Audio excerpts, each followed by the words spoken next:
Joj, jebem ti maj. A da li si ti normalan?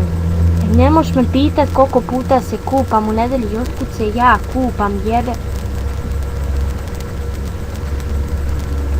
Pička mu matri. Stvarno ja moram o ovome da pričam na javnom profilu.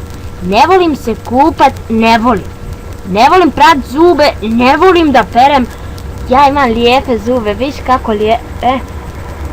Još imam i piercing, šta će prat zube, šta ću ja sad onom četkicu, to sve majka priroda dala, ona četkica, ono treba sad zube tu da polomim, jebem ti oca, kako možeš to da me pitaš? Koliko puta perem kosu, stvarno misliš da perem kosu, pa ne bi bila ovako lijepa, ne bi je stavljala u kapu. Ovako sam moderna, cool mačka, šta perem kosu, šta se kupam, da se kupam koliko puta u nedelji ili u danu.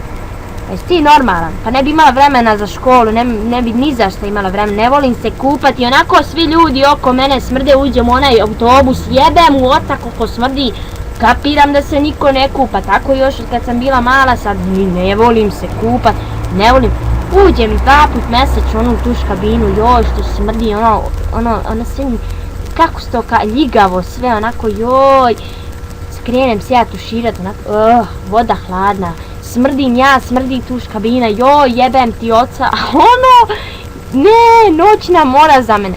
Uglavnom, nemoj me takva pitanja pitat, jebem ti oca, da se sad ne svađamo, ne volim se kupat, nemoj me to pitat, jebem ti majku i familiju, ne volim.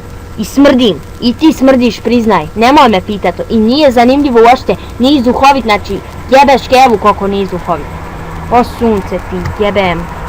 Nemoj me pitat to.